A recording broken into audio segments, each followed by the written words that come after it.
అందరికీ నమస్కారం. Welcome back. నమస్కారం రాజేష్ గారు. నమస్కారం. సార్, రాజ్యసభ ఎలక్షన్స్ అనుకోకుండా రాజ్యసభ ఎలక్షన్లు అంటున్నారు, అంటే అంటున్నారు కాదు, దానికోసమే గంటా గారి ఎప్పుడో చేసిన స్పీకర్ ఫార్మాట్ లో చేసిన రాజీనామాని ఇప్పుడు ఆమోదించినట్టుగా తెలుస్తుంది. అసలు ఏంటి ఈ రాజ్యసభ ఎలక్షన్స్ ఎలా జరుగుతాయి? ఇప్పుడు ఎన్ని సీట్లు ఉన్నాయి? దానికి ఎంతమంది ఎమ్మెల్యేలు కావాలి? ఆ, ఏ ఏ పార్టీల వ్యూహం ఎలా ఉండబోతుంది? ఇందులో ఏ ఏ పార్టీలకు అవకాశం ఉంది? కాస్త సోదాహరణంగా వివరించండి సార్. యా ఇప్పుడు ఆంధ్రప్రదేశ్కి సంబంధించిన ముగ్గురు రాజ్యసభ సభ్యులు రిటైర్ అవుతున్నారు. వేమిరెడ్డి ప్రభాకర్ రెడ్డి గారు, సీఎం రమేష్ గారు, కనకమెడల రవీంద్ర కుమార్ గారు. ఈ ముగ్గురి స్థానంలో మళ్ళీ కొత్త అభ్యర్థులను ఎంపిక చేసుకోవడానికి ఒక్కొక్క అభ్యర్థికి 42 మంది ఎమ్మెల్యేల మద్దతు అవసరం. అంటే ఓవరాల్ గా 126 మంది శాసనసభ్యుల మద్దతు అవసరం. 126 మంది శాసనసభ్యుల మద్దతు అవసరమైన దగ్గర అధికార వైసీపీ పార్టీకి 151 మంది శాసనసభ్యుల సంఖ్యాబలం ఉంది. అదే సందర్భంలో తెలుగుదేశం పార్టీ నుంచి, జనసేన నుంచి ఫిరాయించిన ఇంకొక 5 శాసనసభ్యుల బలం ఉంది. అంటే 155 మంది శాసనసభ్యుల బలం అధికార పార్టీకి ఉంది. చాలా కంఫర్ట్ గా, కన్వీనియంట్ గా వైసీపీ ఆ 3 స్థానాలు నెగ్గించుకోవడానికి ఆస్కారం ఉంది. కానీ ఈ అభ్యర్థిత్వాల ఖరారు దగ్గర జగన్మోహన్ రెడ్డి గారు స్వయంగా పార్టీలో సృష్టించుకుంటున్న సంక్షోభ నేపథ్యం, ప్రజల్లో ప్రభుత్వం పట్ల పెరుగుతున్న వ్యతిరేకత, ఎన్నికలు సమీపిస్తున్న సందర్భంగా మళ్ళీ తిరిగి జగన్మోహన్ రెడ్డి గారి ప్రభుత్వం అధికారంలోకి రావటం కల్లా అని చెప్పని వాళ్ళ పార్టీ శాసనసభ్యులు భావిస్తున్న నేపథ్యంలో వైసీపీ పార్టీ శాసనసభ పక్షంలో ఆల్ ఈజ్ నాట్ వెల్ అనేది అర్థమవుతా ఉంది. అది పార్టీ అధ్యక్షుడిగా ఉన్న జగన్మోహన్ రెడ్డి గారికి కూడా చాలా బలమైన సంకేతాలు ఉన్నాయి. తన శాసనసభ్యులు పూర్తి స్థాయిలో తనకి వెనకటి లాయల్టీ ప్రదర్శించడానికి సిద్ధంగా లేరు. చాలా మంది శాసనసభ్యులు ఇప్పటికే బహిరంగంగా తనతో విభేదించి మీడియా ముఖంగా వాళ్ళ అసంతృప్తి వ్యక్తం చేస్తున్న నేపథ్యంలో రేపు అంటే 151 మంది తన ఒరిజినల్ సంఖ్యాబలంలోనే 126 మంది అవసరం. వాస్తవంగా 25 మంది ఎక్స్ట్రా ఉన్నారు. ఒకవేళ ఆయనతోటి 25 మంది విభేదించినా కూడా వాళ్ళ శాసనసభ్యులకు ఉన్న 126 మంది అంటే ఆ 25 మంది ఆయనతో విభేదించారనుకున్నా కూడా ఆయనకున్న సంఖ్యాబలంతో వాళ్ళ ముగ్గురిని నెగ్గించుకోవచ్చు. అయితే ఇక్కడ ప్రతిపక్ష తెలుగుదేశం పార్టీకి 23 శాసనసభ్యులు మాత్రమే ఉన్నారు. ఈ 23లో నుంచి ఆల్రెడీ 4 వైసీపీ పార్టీ వైపు ఫిరాయించడం జరిగింది. అంటే అక్కడికి 19 మంది శాసనసభ్యుల సంఖ్యాబలం మాత్రమే ఉంది. ఇటువంటి నేపథ్యంలోనే గతంలో చూసాం ఎమ్మెల్సీ ఎన్నికల సందర్భంగా తెలుగుదేశం పార్టీ అభ్యర్థిని పోటీకి పెట్టినప్పుడు అధికార వైసీపీ పార్టీ నుంచి 4 ఓట్లు క్రాస్ ఓటింగ్ జరిగింది. అంటే వాస్తవంగా తెలుగుదేశానికి తనకున్న ఒరిజినల్ సంఖ్యాబలం 23 సంఖ్యాబలం దక్కించుకోగలిగింది. అది సీక్రెట్ బ్యాలెట్. ఆ సీక్రెట్ బ్యాలెట్ లో తెలుగుదేశం పార్టీ నుంచి తను జారీ చేసిన విప్పు కట్టుబడి అధికార పార్టీ వైపు ఫిరాయించిన 4 శాసనసభ్యులు ఓటేశారా, లేదు అధికార పార్టీ నుంచి కొంతమంది శాసనసభ్యులు క్రాస్ ఓట్ చేశారా అనేది మనం నిర్దిష్టంగా తేల్చడం. కానీ అధికార పార్టీ మాత్రం తెలుగుదేశం నుంచి తమ వైపు ఫిరాయించిన 4 శాసనసభ్యులు తమకు ఓటేశారు. తమ పార్టీ నుంచి 4 శాసనసభ్యులు ప్రతిపక్ష అభ్యర్థికి ఓటేశారనే ఉద్దేశంతో కోటమిరెడ్డి శ్రీధర్ రెడ్డి గారు, ఆనం రామనారాయణ రెడ్డి గారు, ఉండవల్లి శ్రీదేవి గారు, మేకపాటి చంద్రశేఖర్ రెడ్డి గారు ఈ 4 శాసనసభ్యుల్ని తన పార్టీ నుంచి సస్పెండ్ చేయడం జరిగింది. ఇటువంటి సందర్భంలో అదే నిజం అనుకున్నప్పుడు ఇవాళ అధికార వైసీపీ పార్టీ బలం 151 నుంచి 147కి అధికారికంగా పడిపోవడం జరిగింది. అంటే ఫిరాయింపుల వాళ్ళు ఇంకొక 5 ఉన్నా కూడా అధికారికంగా తన బలం 151 నుంచి 147కి పడిపోవడం జరిగింది. అయినా కానీ తనకు కావాల్సింది 126 మాత్రమే. అటువంటి సందర్భంలో కూడా ఇంకొక 21 మంది శాసనసభ్యుల మద్దతు తనకుంది. ఇటువంటి సందర్భంలో ఈ మధ్యకాలంలో ఎమ్మెల్యేల అభ్యర్థిత్వాల ఖరారు దగ్గర పార్టీతో విభేదించిన ఆళ్ల రామకృష్ణారెడ్డి గారు, కాపు రామచంద్రారెడ్డి గారు పార్టీతో విభేదించి బహిరంగంగా మీడియాకి ఎక్కడం జరిగింది. పార్థసారథి గారు మీడియాకి ఎక్కడం జరిగింది. ఇంకా రక్షణ నిధి గారు, ఆర్థర్ గారు, తర్వాత ఎలిజా గారు వారు మీడియాకి ఎక్కడం జరిగింది. ఇటువంటి సందర్భంలో బహుశా ఇంకా కొంతమంది పార్టీతో విభేదించడానికి ఆస్కారం ఉంది అని చెప్పనే సంకేతాలు ప్రభుత్వానికి ఉన్నాయి. ఇటువంటి సందర్భంలో కంఫర్ట్ గా ఎమ్మెల్సీ అభ్యర్థిని గెలిపించుకోగలుగుతాము అనుకున్న దగ్గర నుంచి తెలుగుదేశం అభ్యర్థికి సంఖ్యాబలం లేదు, వాళ్ళు నెగ్గించుకోలేరు అనుకున్న పరిస్థితుల నుంచి తెలుగుదేశం అభ్యర్థి గతంలో ఎమ్మెల్సీగా ఎన్నికైన నేపథ్యంలో ఇప్పుడు వైసీపీ పార్టీలో కొంత సంకోచం మొదలైంది, అనుమానాలు మొదలైనవి, భయం మొదలైంది.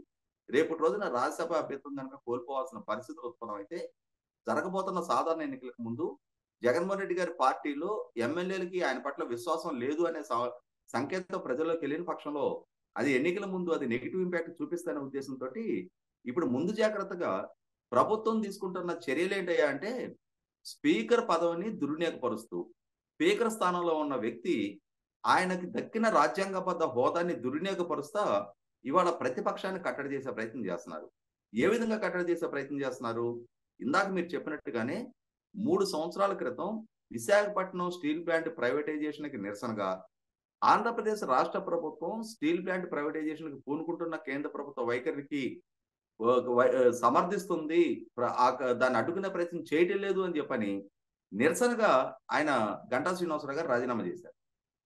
ఇక్కడ ఈ రోజు 3 సంవత్సరాల తర్వాత స్పీకర్ గారు అంటే ఆ బేసిక్ ప్రొసీజర్ ఉంటుంది. ఒక శాసనసభ్యుడికి సంబంధించిన రాజీనామాను ఆమోదించే ముందు ఒకసారి ఆ శాసనసభ్యుడిని పర్సనల్ గా సంప్రదించి అతని అభిప్రాయం వ్యక్తిగతంగా తీసుకున్న తర్వాత రాజీనామా ఆమోదించారు.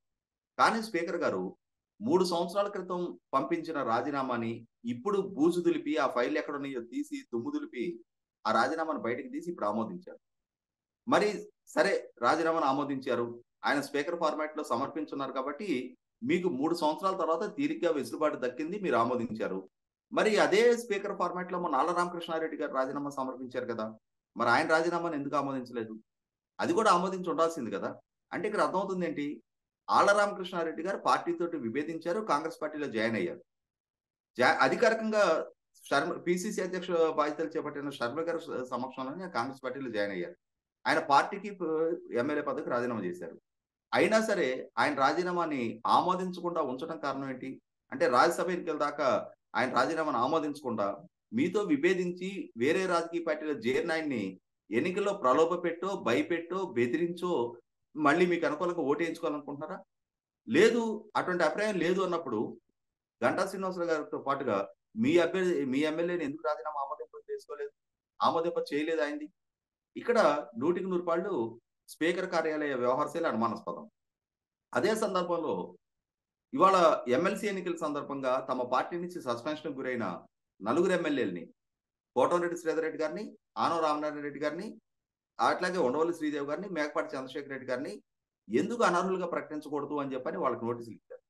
ఆ నోటీసులు ఇచ్చిన నేపథ్యంలోనే తెలుగుదేశం పార్టీ, జనసేన పార్టీలు కూడా తమ పార్టీ నుంచి అధికార పార్టీ వైపు ఫిరాయించి ఇవాళ తమ పార్టీకి వ్యతిరేక కార్యకలాపాలు నిర్వహిస్తున్న 5 శాసనసభ్యులకు సంబంధించి కూడా డిస్క్వాలిఫికేషన్ నోటీసులు స్పీకర్ కార్యాలయానికి ఇచ్చారు. ఇవాళ స్పీకర్ కార్యాలయ వైఖరి వైపు ఎటువంటి విధానం ఎంచుకోబోతుంది? నిష్పాక్షికంగా అందరూ శాసనసభ్యులకి సంబంధించి అంటే వైసీపీ నుంచి తెలుగుదేశం పార్టీ వైపు చూసే 4 వ్యవహార శైలి కాకుండా తెలుగుదేశం నుంచి, జనసేన నుంచి అధికార పార్టీ వైపు చూస్తున్న 5 శాసనసభ్యుల విషయంలో కూడా ఇంపార్షియల్ గా డెసిషన్ తీసుకుంటుందా? లేదు, అధికార పార్టీ ఫిర్యాదును మాత్రమే పరిగణనకు తీసుకొని ఆ 4 సంఖ్యాబలం మాత్రమే తగ్గించి తెలుగుదేశం పార్టీ మద్దతు తగ్గించే ప్రయత్నం చేస్తుందా? లేదు, వీళ్ళని ఇద్దరిని రాజీనామాలు ఆమోదిస్తారా, వారి మీద అనర్హులుగా ప్రకటిస్తారా అనేది ఖచ్చితంగా ఇవాళ స్పీకర్ కార్యాలయం ఎటువంటి నిర్ణయం తీసుకోబోతుంది అని చెప్పని ప్రజలు ఆలోచిస్తా ఉన్నారు. అయితే ఇక్కడ గమనించుకోవాల్సింది ఏంటి అంటే, ఆళ్ల రామకృష్ణారెడ్డి గారు ఆయన ఎమ్మెల్యే అభ్యర్థిత్వం ఖరారు దగ్గర పార్టీతో విభేదించి రాజీనామా సమర్పించారు. కానీ గంటా శ్రీనివాసరావు గారు ఒక నోబుల్ కాజ్ కోసం విశాఖ ఉక్కు ఆంధ్రుల హక్కు అని చెప్పని ఒక అద్భుత నినాదంతో ఆ రోజు ఉద్యమంలో పోలీసు కాల్పుల్లో 32 మంది అమరులు అవటం ద్వారా సాధించుకున్న విశాఖ స్టీల్ ప్లాంట్ ని కేంద్ర ప్రభుత్వం పబ్లిక్ సెక్టార్ నుంచి ప్రైవేట్ సెక్టార్ కి మార్చే ప్రయత్నం చేస్తున్న సందర్భంగా పబ్లిక్ సెక్టార్ నుంచి డిజిన్వెస్ట్మెంట్ ప్రాతిపదికన దాంట్లో పెట్టుబడులు ఉపసంహరించుకొని ప్రైవేటైజేషన్ కి పూనుకుంటున్న నేపథ్యంలో చెలరేగిన ఉద్యమ నేపథ్యంలో అది ఆంధ్రప్రదేశ్ ప్రజల సెంటిమెంట్ గా భావించి గంటా శ్రీనివాసరావు గారు రాజీనామా సమర్పించారు. మీ ప్రభుత్వ వైఫల్యాన్ని ఎత్తి చూపుతా ఆయన రాజీనామా సమర్పించారు. ఇవాళ ఆయన రాజీనామా ఆమోదించడం ద్వారా ఆయన లేవనెత్తిన ప్రధాన డిమాండ్ మీ ప్రభుత్వ వైఫల్యం, కేంద్ర ప్రభుత్వానికి సాగిలపడి మీరు ప్రైవేటైజేషన్ ని అడ్డుకోవటం లేదు అని చెప్పని మీకు పట్ల నిరసనతోటి చేసిన రాజీనామాని ఈ రోజు మీరు రాజీనామాను ఆమోదించారు అని అంటే ఆయన లేవనెత్తిన అంశాన్ని కూడా ఆమోదించినట్టే. ఆయన మీ వైఫల్యాన్ని ఎత్తు చూపుతూ చేసిన రాజీనామాను ఆమోదించారు అని అంటే మీ వైఫల్యాన్ని కూడా అడ్మిట్ అయినట్టే. అంటే ఇవాళ కేంద్ర ప్రభుత్వం దగ్గర సాగిలపడి రాష్ట్ర ప్రభుత్వానికి ఒక తలమానికంగా ఉన్న స్టీల్ ప్లాంట్ ప్రైవేటైజేషన్‌కి మీరు దోహదం చేస్తున్నట్టుగానే ప్రజల దృష్టిలో ఇవాళ భావించాల్సిన పరిస్థితి. ఇవాళ రాజ్యసభ ఎన్నికల్లో తెలుగుదేశం పార్టీ రేపటి రోజున ఒకవేళ అభ్యర్థిని పోటీకి పెట్టిన పక్షంలో తెలుగుదేశం ఎమ్మెల్యేని ఒకరిని తగ్గించామని చెప్పని మీరు అనుకుంటున్నారు తప్ప, ఇప్పుడు మీరు తీసుకున్న ఈ నిర్ణయం ఎన్నికలకు ముందు మీకు ఒక ఆత్మహత్య సదృశమైన నిర్ణయం. ప్రజల్లో మిమ్మల్ని ఒక అసమర్థులుగా చిత్రీకరించే నిర్ణయం అనే అంశాన్నే విస్మరించి ఇవాళ ఇటువంటి సాహసోపేత నిర్ణయాన్ని తీసుకున్నారు. ఖచ్చితంగా స్పీకర్ కార్యాలయం కూడా రాష్ట్ర అంటే ముఖ్యమంత్రి గారి ఆదేశాలకు అనుగుణంగా ఆయన మనోభావాలకు అనుగుణంగానే వ్యవహరిస్తుంది అనేది ఈ అంశంతో తేటతెల్లమైంది. ఏదేమైనా సరే ఇప్పటికీ కూడా ధైర్యంగా మా అభ్యర్థిని గెలిపించుకోగలం, మేము ముగ్గురిని పోటీకి పెట్టగలుగుతున్నాము అని చెప్పలేని పరిస్థితిలో అధికార పార్టీ ఉంది. దాదాపుగా 40-50 మంది శాసనసభ్యులు తెలుగుదేశం వారితో సంప్రదింపులు జరుపుతున్నట్టుగా వార్తలు వస్తున్నాయి. ఇటువంటి నేపథ్యంలో ఖచ్చితంగా తెలుగుదేశం పార్టీ నుంచి ఆ సవాల్ ఎదుర్కోవడం ఖాయం. ఆ సవాల్ ఎదురైనప్పుడు దాన్ని ఎంత సమర్థంగా ప్రభుత్వం హ్యాండిల్ చేయగలుగుతుంది, తన శాసనసభ్యుల్ని ఎంత ఘనంగా ప్రభుత్వం కాపాడుకోగలుగుతుంది, పార్టీ నాయకత్వం ఎంతవరకు తమ శాసనసభ్యుల లాయల్టీని పొందగలుగుతుంది అనేది వేచి చూడాలి. ధన్యవాదాలు సార్. చూద్దాం మరి. ఇంకా నోటిఫికేషన్ ఇంకా త్వరలో రాబోతుంది అనుకుంటా. ఇంకా వచ్చిన తర్వాత ఎవరెవరు ఎలా ఏ ఏ పార్టీతో ఎలా కదులుతారో చూద్దాం. ఒకవేళ అప్పుడు కానీ టీడీపీకి ఫేవర్గా ఓట్లు వేస్తే, టీడీపీ పోటీ పెట్టి టీడీపీకి ఫేవర్గా ఓట్లు వేస్తే వాళ్ళను కూడా ఇంతకు ముందు లాగా సస్పెండ్ చేయగలుగుతారా? అంటే ఇంతకుముందు నలుగురు సస్పెండ్ చేయగలేదు కదా, నెల్లూరు డిస్ట్రిక్ట్ వాళ్ళని కానీ ఉండవల్లి శ్రీదేవి గారిని కానీ అలాగా చేయగలుగుతారంటారా? అంటే ఒకటి, ఇవాళ నీవు నేర్పిన విద్య నీరజాక్ష అని చెప్పని ఈ ఒరవడికి ఈ సాంప్రదాయానికి ఆద్యుడు డాక్టర్ వైఎస్ రాజశేఖర రెడ్డి. ఆ రోజుల్లో ఆయన ముఖ్యమంత్రిగా ఉన్న రోజున తనతో మిత్రపక్షంగా ప్రభుత్వంలో అలయన్స్ పార్ట్నర్ గా ఉన్న టీఆర్ఎస్ పార్టీలో నుంచి 10 మంది శాసనసభ్యులను ఫిరాయింపు చేసి, ఆ ఫిరాయింపు చేసిన శాసనసభ్యుల మద్దతుతోటి కాసాని జ్ఞానేశ్వర్ గారిని ఎమ్మెల్యే కోట ఎమ్మెల్సీ ఎలక్షన్స్ లో ఇండిపెండెంట్ అభ్యర్థిగా పోటీ చేయించి తన పార్టీలో మిగులుగా ఉన్న కొంతమంది శాసనసభ్యులు అలాగే టీఆర్ఎస్ పార్టీ నుంచి ఫిరాయించిన ఎమ్మెల్యేల మద్దతుతోటి కాసాని జ్ఞానేశ్వర్ గారిని ఎమ్మెల్సీగా ఎంపిక చేసుకుంటూ టీఆర్ఎస్ అభ్యర్థిని ఓడించడం జరిగింది. ఇవాళ వాళ్ళు ఏదైతే రాష్ట్రానికి పరిచయం చేసిన విధానాలు ఉన్నాయో అదే విధానం ఇవాళ ఆ రోజు వాళ్ళు కిటికీలు తెరిస్తే ఇవాళ దర్వాజాలు తెరవడానికి మిగిలిన పార్టీలు కూడా సిద్ధంగా ఉన్నాయి. ఆ రోజు వాళ్ళకున్న అధికారంతో మిగిలిన పార్టీల్లో అస్థిరత సృష్టించడానికి రాజశేఖర రెడ్డి గారు కొనుక్కుంటే, జగన్మోహన్ రెడ్డి గారు కూడా తెలుగుదేశం పార్టీ నుంచి 5 శాసనసభ్యుల్ని, జనసేన తెలుగుదేశం పార్టీ నుంచి 5 శాసనసభ్యులను తన పార్టీ వైపు ఫిరాయించుకోవటం తనకి చెల్లుబాటు, తనకి అధికారికంగా హక్కు ఉంది అని చెప్పని భావించిన నేపథ్యంలో ఈ రోజు తన పార్టీ నుంచి శాసనసభ్యులు ఫిరాయించినా కూడా ప్రశ్నించలేని ఒక నైతికత కోల్పోయిన పరిస్థితిలో జగన్మోహన్ రెడ్డి గారు ఉన్నారు. సార్, ఇక్కడ కాంగ్రెస్ పార్టీ ఏమన్నా పోటీలోకి వచ్చే అవకాశం ఉందంటారా?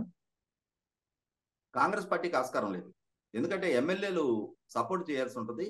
కాంగ్రెస్ పార్టీ కంటూ అసలు శాసనసభ్యులు లేరు కదా, అసెంబ్లీలో ప్రాతినిధ్యం లేదు కదా, పోటీ చేస్తే ఇండిపెండెంట్ గా పోటీ చేయాలి. ఓకే. ఎందుకంటే ఇప్పుడు కొంతమంది ఎమ్మెల్యేలు షర్మిల గారిని కలుస్తున్నారు కదా, సో కాబట్టి అలా ఇప్పుడు ఉన్నారు ఎవరు, ఆల రామకృష్ణారెడ్డి గారు ఉన్నారు, మంత్రి జయరాం గారు ఉన్నారు, గుమ్మనూరు జయరాము. సో ఇలాంటి వాళ్ళు వెళ్ళి ఒక 30 మంది అలా వెళ్ళి ట్రై చేయొచ్చు కదా. ఆస్కారం ఉంటది, కాకపోతే ఏమవుతుందో చూడాలి. యా, చూద్దాం సార్. ధన్యవాదాలు సార్, మీ స్పందన తెలియజేసినందుకు.